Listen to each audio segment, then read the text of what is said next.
Good evening, folks. Rough times for Bitcoin indeed, but whales continue to buy and whales continue to accumulate. So, do I regret buying Bitcoin into the dip, and how long can this go on before we start seeing signs of life again? Let's get into it right away. You can see currently Bitcoin is trading at a price of $68,451, and we have unfortunately been in a pretty clear general downtrend since the initial pump after that big sell-off towards the end of the week before last. Initially, it looked like we might have quite a strong rebound from that dead low that we put in, just shy of $60,000.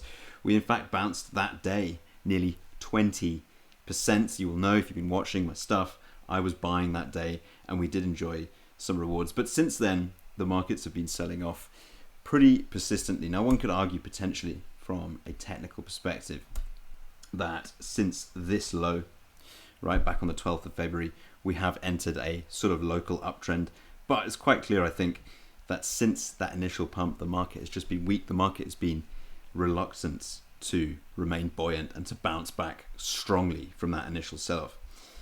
But as I said in the beginning of the video, whales have been buying, and we can see that in two places. The first might be familiar, and the second actually was pretty unusual. So I'm going to start with, first of all, whale wallets. Okay, we know, as I've spoken about before, over the last 6 months or so, CryptoQuant has reported that whales have accumulated approximately 1.5 million BTC, right? Even as Bitcoin has been selling off. But it's looking like this has increased, in fact, since the sell-off really accelerated, right? Or since the last bout of the sell-off, we'll say. Look at this. Whales have been accumulating massive amounts of Bitcoin during a recent drop. This decline led whales to buy massive amounts of BTC. They then withdrew that BTC to their accumulator addresses. On February the 6th, 66.94 thousand BTC inflowed into accumulator addresses.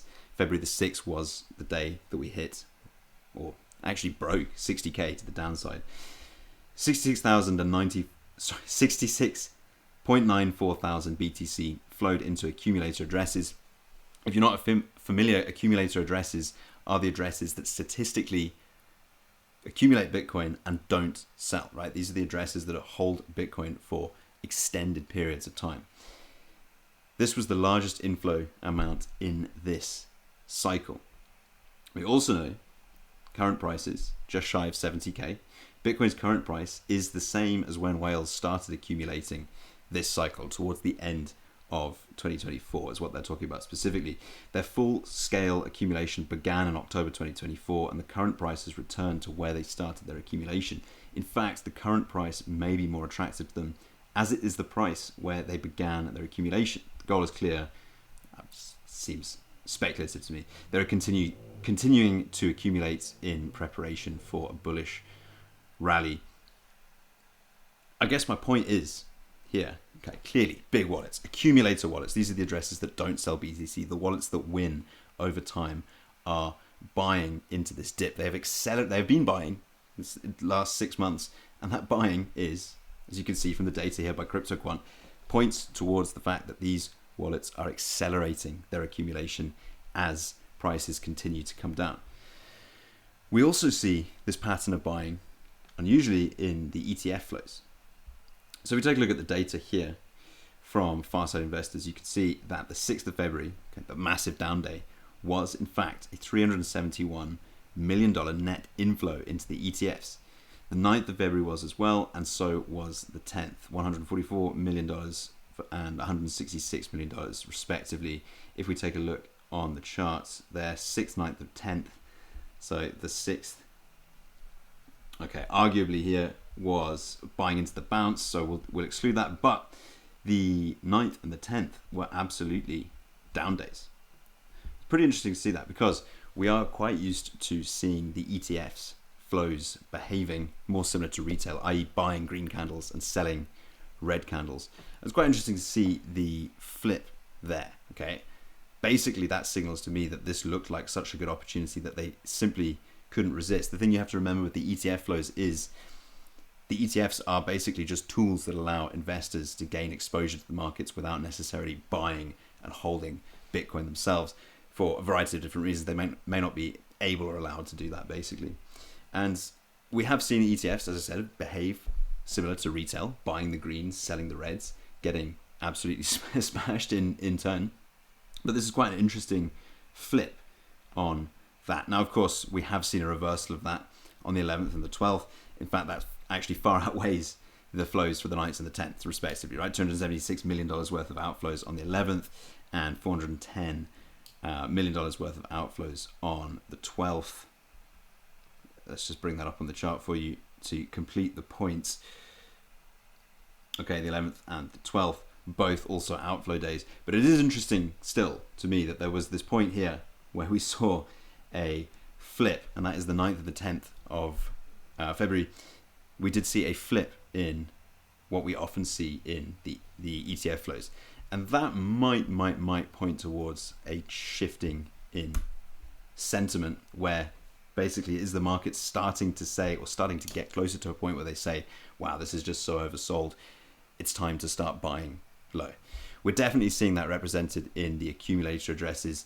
That is more to be expected. These are mature Bitcoin investors, right? Accumulator addresses by their nature are old wallet addresses that have just been known to accumulate Bitcoin and not sell. That is the stronger point here, the stronger case to be made for big whales buying into the dip. And as we know, these big whales tend to win over time, which is why if you're someone like me who's been around for a couple of cycles and who tries to behave as seasoned investors do, seeing prices depressed like this over long periods of time should be very exciting to you.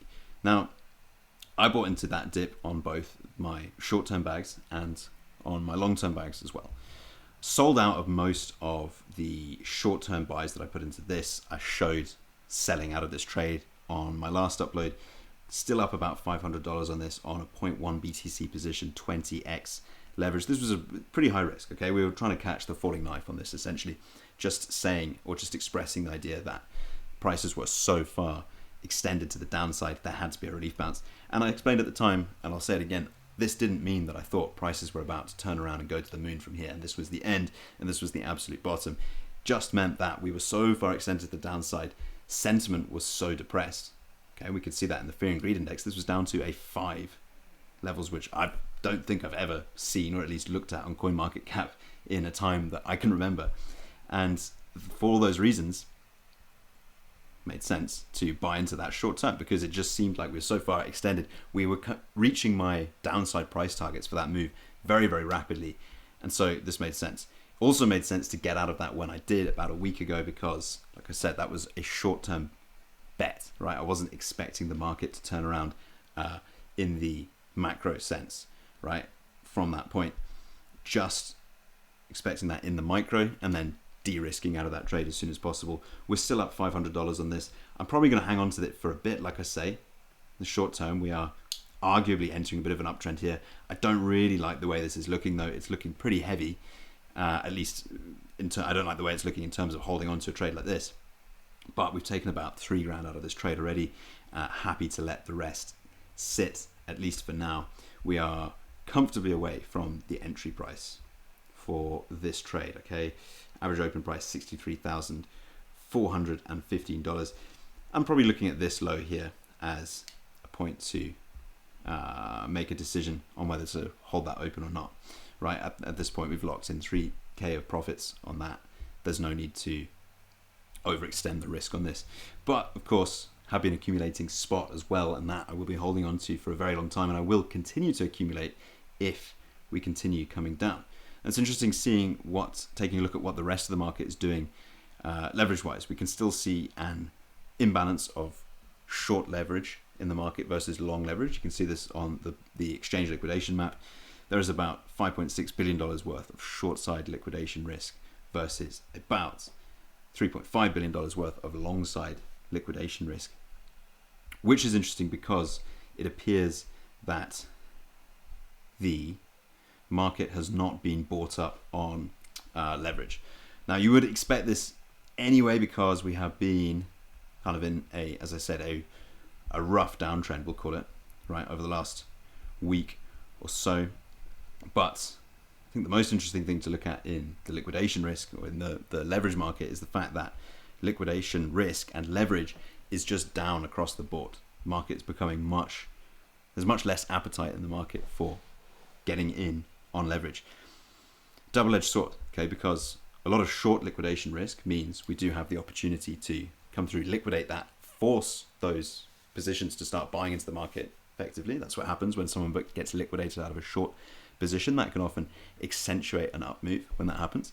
But also, on the plus side, the fact that there is less appetite for leverage in the market also plays into the other side of this, which is that fear and greed remains depressed. Okay, the market remains depressed overall. The market is starting to give up, and only once we get into these real depths of despair and eventually boredom is there a point at which there's no longer juice to be squeezed from manipulating these markets. That gets us closer to a point where clearly it's more appealing for big whales to accumulate. Clearly it's more appealing for those big whales that buy and never sell to keep accumulating, and that brings us closer and closer to a point where we can finally turn around. As you can see, I've spoken about this before as well, when we get into these levels of extreme fear and greed, that tends to precede a turnaround in the market. Once again, doesn't mean it has to happen tomorrow, doesn't mean it has to happen right now, just because the market is in extreme fear, but it does mean that we're getting closer to that point. It does mean that now is the time when it makes a lot of sense to behave like these big whale wallets and start accumulating. But of course, that's purely my opinion. I'm sharing that opinion just for entertainment purposes. But as always, thank you so much for watching. Plenty more to come. Catch you in the next one.